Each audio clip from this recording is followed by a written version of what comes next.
Hey everyone, welcome to another episode of Infinite Binge, where we are watching Westworld, episode 3 this time. I'm Jake, and who else is here? Kevin? And Andrew. So this episode is called The Stray, and in it, Elsie and Stubbs search for a missing host, Teddy gets a new backstory, and Bernard investigates the origins of madness and hallucinations within the hosts. Sounds like a banger. Yeah, some things happened. Yeah, they did. So let's reacquaint ourselves with the story of this. Yeah, so there was the scene with the Man in Black and Dolores, and he said, "Let's reacquaint ourselves." And she had a flashback to that, like when she opened up the dresser and there was a gun in it. But then when he said that, it cut back and there was no gun. Yeah, this episode does, because they do a similar, at the end of the episode, kind of weird time jumpy memory thingy. Yeah. Oh, and also full spoilers for the entire first season, as usual. Just throwing that warning out there. Yeah, yes. It's definitely one of those things that, as you know, coming back to it with the eyes of having watched the entire first season previously, you really notice the inconsistencies that they kind of lay out there for you, and then just kind of the little tidbits and the morsels. Well, and then you kind of know when certain things are as well, so some of those things make a little more sense. Well, it's a little harder with Dolores, because if I remember correctly, she is in the present time, but she's constantly having flashbacks, and she can't tell the difference.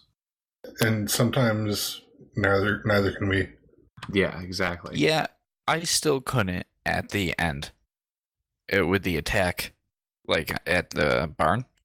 Yeah, because she definitely has the gun there, but the gun That's a different gun. That was his gun. Was that his gun? Okay. Yeah. Yeah, but that was also all in the past. No, I think that was in the present because she was having flashbacks of the Man in Black there. But... Or hallucinations, I should say, not flashbacks. Her running away brought her to William. Is it? Yes. So, okay, so where...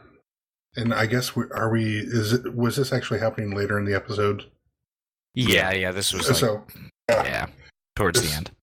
So yeah, when all that's going on, because it's the main bad guy who always kills her father and kills, or like does the thing with Teddy if they stay in that loop. Trevor, yeah, that's Trevor. Yeah, right. Oh, right, it's Trevor from Grand Theft Auto. So I guess that's when in the quote unquote present, with all the stuff from the reveries, and because I guess that's right, because when she looks down at her father, she has the thing where she remembers back to the original Abernathy. Yeah. Or I guess the most recent Abernathy. Yeah, it's a lot of things to try to keep straight. It's kind of difficult. Yeah, and we also kind of got another thing with William. We get his first shootout. Yeah, and he found out he can get shot, just not killed. Yeah, he can get hurt, just not killed. So yeah, I'm kind of curious to how that's supposed to work, because he looks like he got looked like a paintball well almost. Yeah. It makes me wonder though, like if they shoot him and he's like near a cliff or like a window or something, couldn't he fall out and die that way? Maybe. Or maybe they purposefully wouldn't, because I don't know.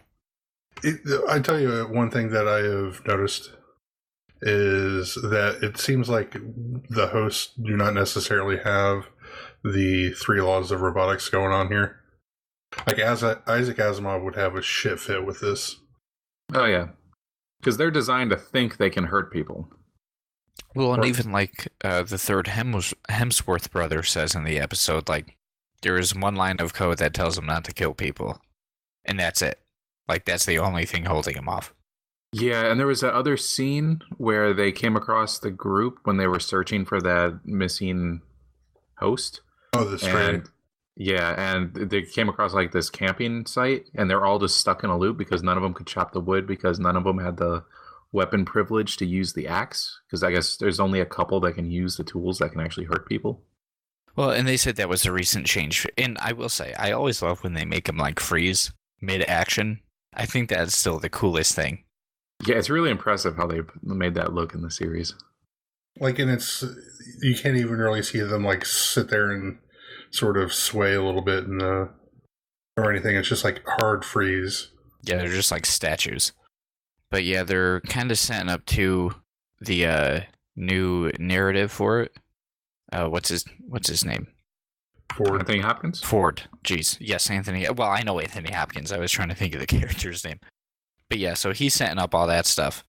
And kind of just setting up like the new, I guess, big bad for the Westworld verse.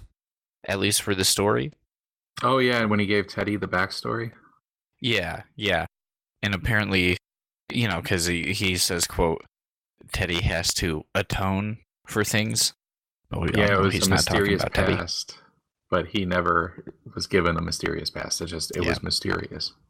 I also thought it was interesting that the whole reason Teddy exists was for him to die over and over. Like, that was his role. Well, and to keep Dolores there. Yeah. So they said, Ford said in the episode that Teddy has died at least 1,000 times.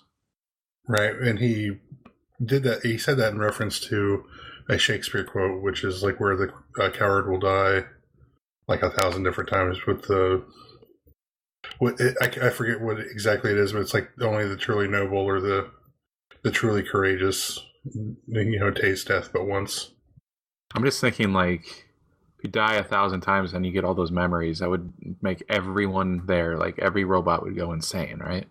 Yeah, but I mean, they kind of show it with Maeve, like she is starting to go insane, like because she keeps having these flashbacks and. Well, she's having one flashback, so I don't think she's going completely.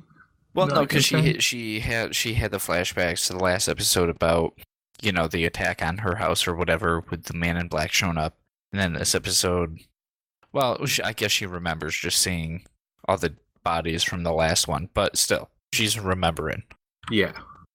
But I like how, and again, full spoilers, but I like how they're having Ford play up as like this, because they have the scene of him being like, when he comes in on the tech who has the robot all covered up. Yeah. And he's all like, no, don't do that. They're not real. These are just robots. Yeah, and it's like scolding him. But, we all know that he has ulterior motives in, the end game. Yeah, I would also say, like, before this, it was making him seem really sympathetic to the hosts. And then this, he's just like, no, these things don't matter. They're just robots.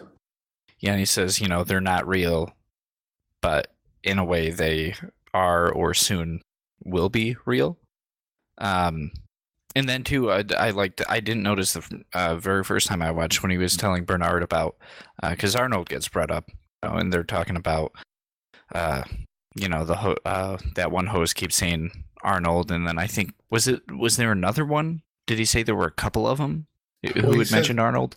Well, so they said that Walter, who was the one who like killed all the different ones, yeah, and who had previously killed Walter in like different storylines.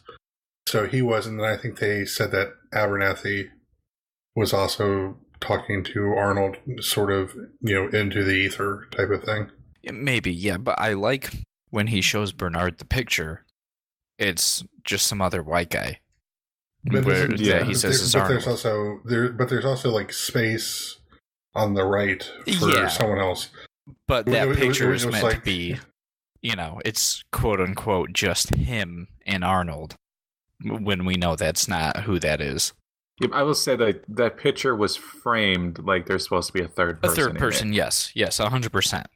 It's like someone was in business with Stalin. Yeah. Yeah, when he was explaining all of that, I like the young Anthony Hopkins in there, the CG young Anthony Hopkins. That's good CG. Yeah, and they did it the right way too, where it was very brief, as opposed to he didn't say anything, so there wasn't a lot of like facial animations. Yeah, it could have almost been like a still. You know how sometimes you see things where they do the like the motion comics or whatever. Like, it almost could have been that. Yeah. But it kind of looked like him. Like, I remember seeing, like, way, way back, like, there was that movie Magic where he is the ventriloquist, or he has the ventriloquist dummy, or figure, if you will. It was just, like, way, way old. It's kind of interesting to think of him as a younger man. Yeah. Now, kind of with all that, too, because it's brought up by Bernard and by Ford, and then they have the flashback Dolores bringing it up to actual Arnold, where they have Bernard talking to a video of what would have been Arnold's wife back in the day, talking about how, his son. Is that just like a recording, do you think? I bet it's another host. That's what. No, that's my guess. Well, because if it were a recording, though, you've got to figure he'd have to have the exact same response. Like, you'd have to know exactly how he's going to respond. But it could be a scripted thing. But if it was a recording, when other people see it happening, wouldn't they recognize that they've seen it before? Not if they have people who rotate it in and out constantly. I want to say it's a host, but yeah, that part, I was kind of thinking about that. Like, is it a host, yeah, or is it a recording? And the only reason I would say maybe it's a host is because, not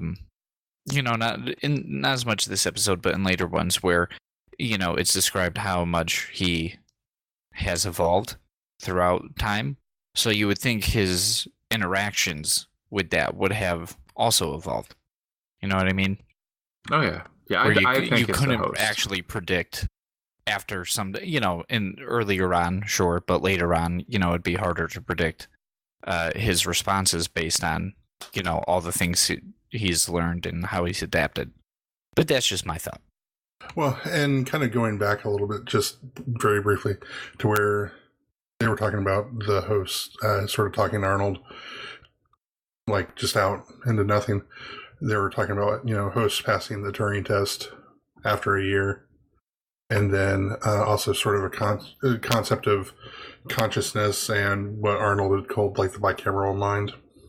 And so I think those are just, it's kind of, I don't know, it almost kind of touches on those things of, what does it mean to be human versus one of these things. Yeah, they were talking about how Arnold was trying to make them self-aware and have a consciousness, but then Ford was saying why we shouldn't do that. They'd go crazy if that were the case. Yeah. After it, with all the stuff that they do to him. And then he said to Bernard, you must not make the same mistakes as Arnold. And then Bernard said, why would I? Which I thought was kind of funny, considering that he is him. Yeah. Yeah, pretty much. And there was a little bit of foreshadowing in this episode, too. Like, that was kind of a big thing, I feel.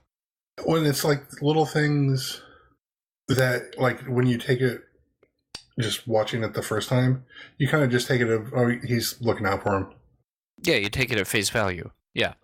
Yeah. But yeah, it takes a whole new meaning when you're rewatching it. Yeah, you don't think there's all this behind it. Another thing about this episode, I will say, as opposed to any of the others, this is the only one that had like two parts that creep me out a whole bunch. The first was when like all the Wyatt guys like attacked Teddy and his posse. Yeah. Like those guys creep me out. I was not a fan of that. But then also at the very end with the host that went missing, I did not enjoy that scene. Just gives me chills. When he started bashing in his own head with the rock. Well, yeah, when he goes down, because he's like, him just being in the ravine and like the way he's moving and doing things is just freaky to begin with. Yeah, it was kind of like, I've seen this movie starring James Franco. Yeah, and then he goes down and starts to like saw off its head. He wakes back up, climbs out, and then does the bashing on the head. I don't know, it just freaks me out a little bit. I'm not a big fan of that scene. So my wife and I were watching this, and we had the discussion briefly. I want to see if you guys agree the same. Do you think the reason why he bashed his head in was because he heard Stubbs say that they needed to collect his head and get out of there? Well, my guess, and back to the later on spoilers, is you find out he was like transmitting park secrets, basically, right? So somebody had made him go out there to do this. And you gotta imagine they're monitoring what's going on.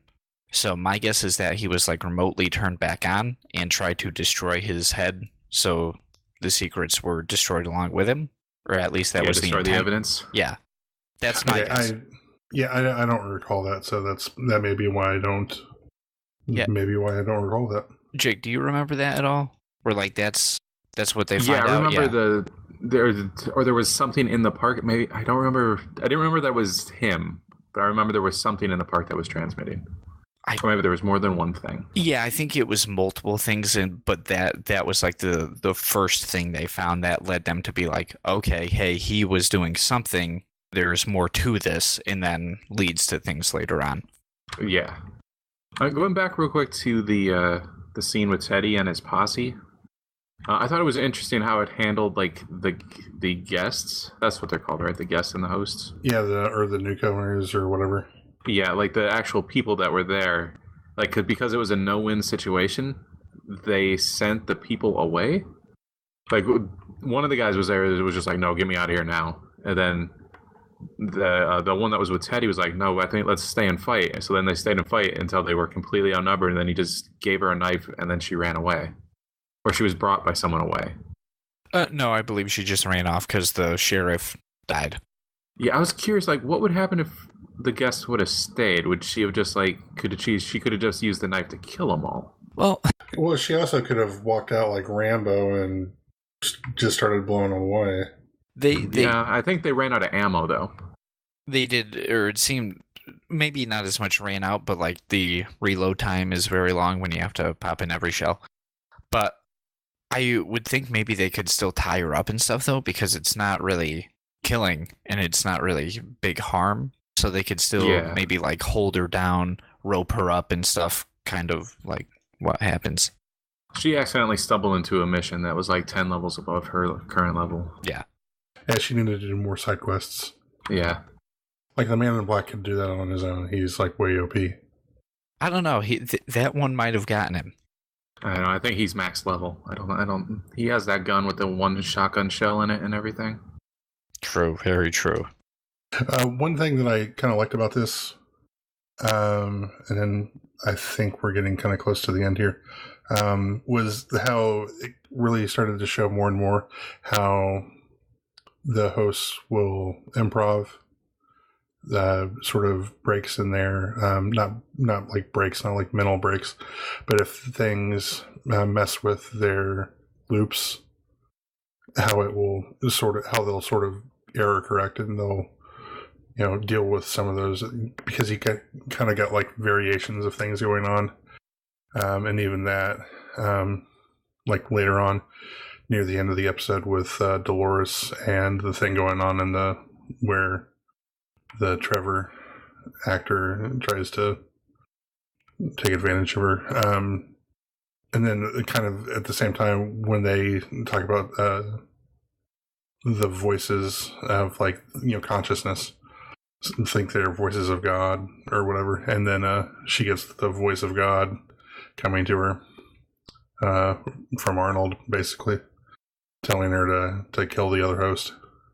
I thought that was kind of interesting how the variations happen, and then also the other thing with the voice coming into her mind. Yeah. One just last quick note, one you had put but it hasn't been mentioned yet. $40,000 a day. Yeah. Yeah. That's a lot of money. And that's in like the flashback time. So it's probably more expensive in like the current time? I would think so, yeah. I wish I had that kind of money. 30 years of inflation. Do you think they have like a discount day where it's like this time it's only $100 a day? Unlikely. That would be the only way I'd be able to get in. Or get a job there so you can get the employee discount. Well, we did find out that they have those. But yeah, that's a lot of money. That's a lot of cheddar. Yeah, it is. I have one last thing. Did you guys notice that Bernard, whenever he's talking with Dolores, like he's wearing different clothes? Yes. I did not. Yep. I did not notice that. Not even just. I didn't even think about it until we sat down and we were like kind of collecting our notes together. Yeah, every time he's wearing all black, like a That's black blazer, Arnold. black shirt under. But then every other scene, he's wearing like a white shirt and tie.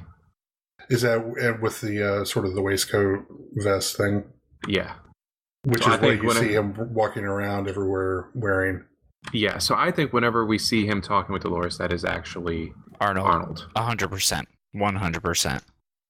And I think that gets confirmed later on. Yeah, I think so. Like episode 9. Yeah, it does.